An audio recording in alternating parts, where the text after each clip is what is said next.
Hello, I'm Alex, and in front of me is Frankenstein by Mary Shelley. Previously, Victor went to university and met an instructor who put him back onto bad habits. So, Chapter 4. Let's read. From this day, natural philosophy, and particularly chemistry, in the most comprehensive sense of the term, became nearly my sole occupation. I read with ardour those works, so full of genius and discrimination, which modern inquirers have written on these subjects. I attended with the lectures and cultivated the acquaintance of the men of science of the university, and I found even in M. Krempe a great deal of sound sense and real information, combined, it is true, with a repulsive physiognomy and manners, but not on that account the less valuable. In M. Waldman I found a true friend. His gentleness was never tinged by dogmatism, and his instructions were given with an air of frankness and good nature that banished every idea of pedantry. In 1,000 ways he smoothed for me the path of knowledge, and made the most abstruse inquiries clear and facile to my apprehension. My application was at first fluctuating and uncertain. It gained strength as I proceeded, and soon became so ardent and eager that the stars often disappeared in the light of morning whilst I was yet engaged in my laboratory.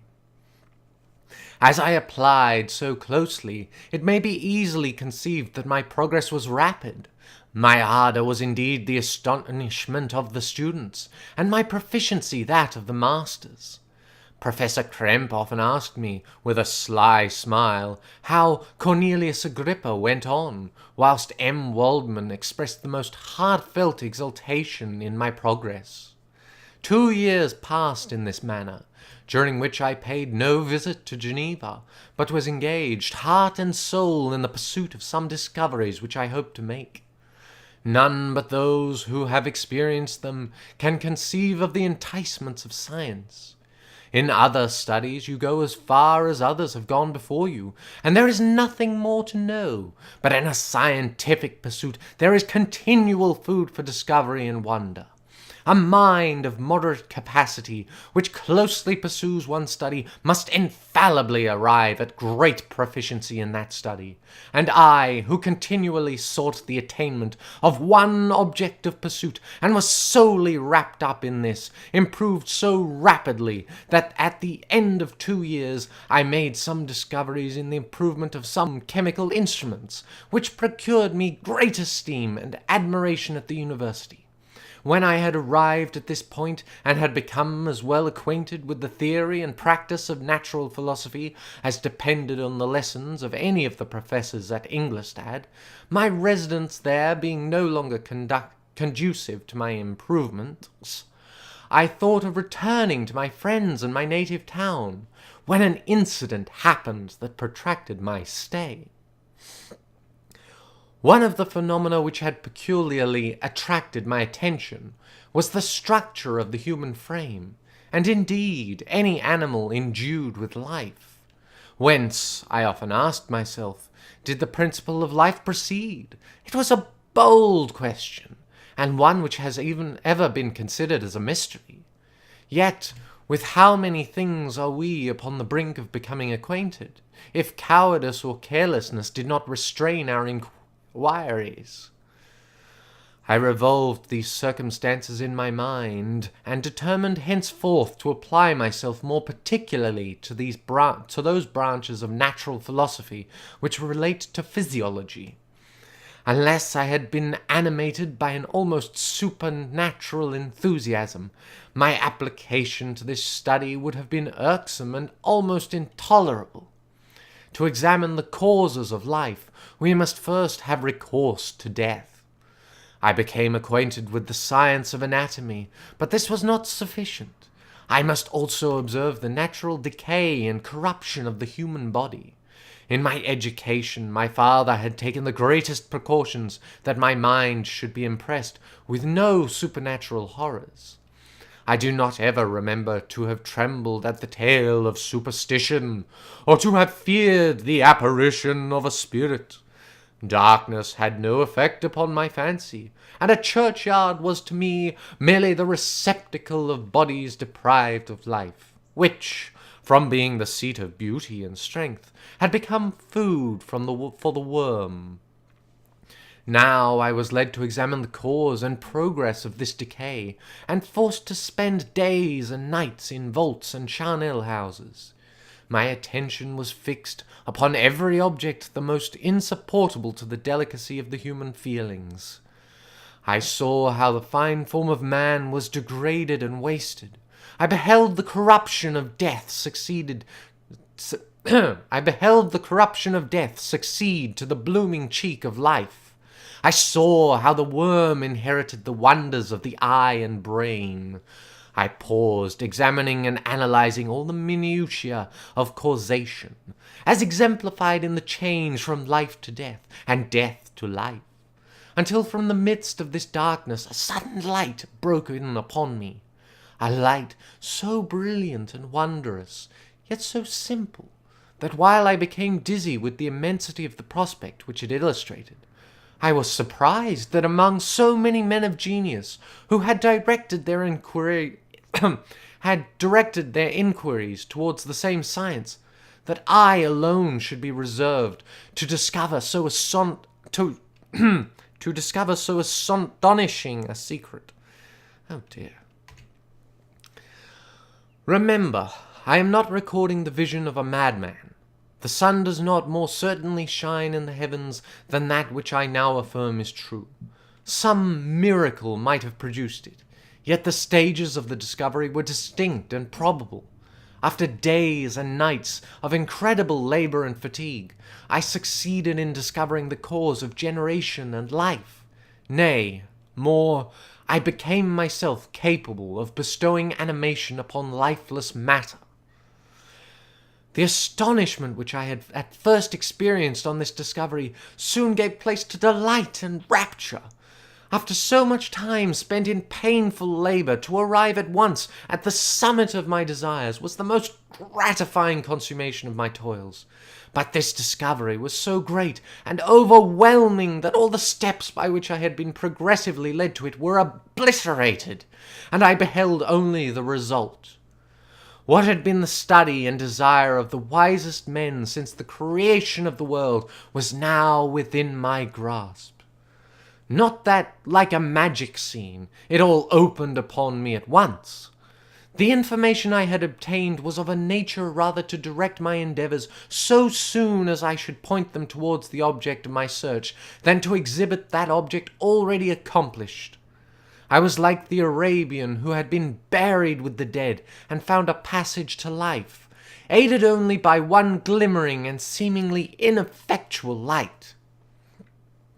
I see by your eagerness and the wonder and hope which your eyes express, my friend, that you expect to be informed of the secret with which I am acquainted.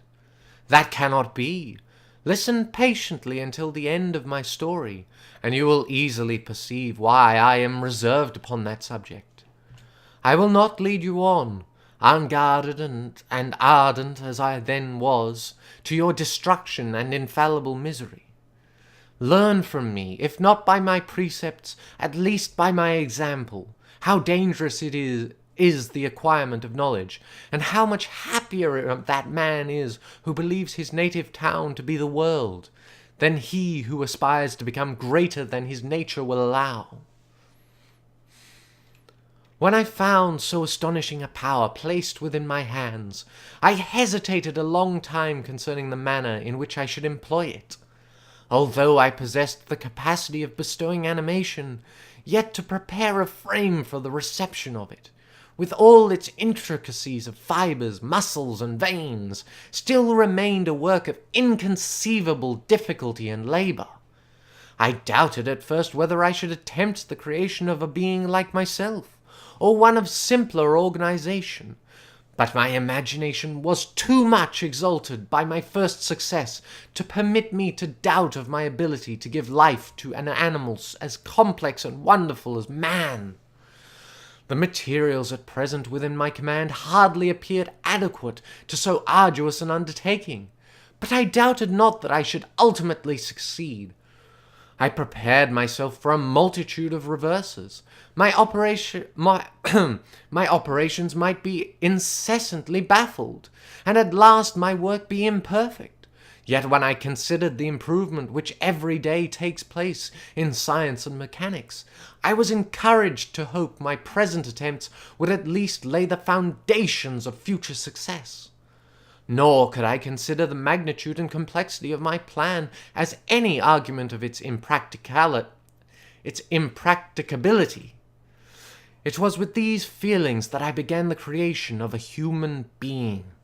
As the minuteness of the parts formed a great hindrance to my speed, I resolved, contrary to my first intention, to make the being of a gigantic stature, that is to say, about 8 feet in height, and proportionably large. After having formed this determination, and having spent some months in successful collecting and arranging my materials, I began. No one can conceive the variety of feelings which bore me onwards, like a hurricane, in the first enthusiasm of success. Life and death appeared to me ideal bounds, which I should first break through, and pour a torrent of light into our dark world. A new species would bless me as its creator and source. Many happy and excellent natures would owe their being to me. No father could claim the gratitude of his child so completely as I should deserve theirs. Pursuing these reflections, I thought that if I could bestow animation upon lifeless matter, I might, in process of time, although I now found it impossible, renew life where death had apparently devoted the body to corruption. These thoughts supported my spirits, while I pursued my undertaking with unremitting ardor. My cheek had grown pale with study, and my person had become emaciated with confinement.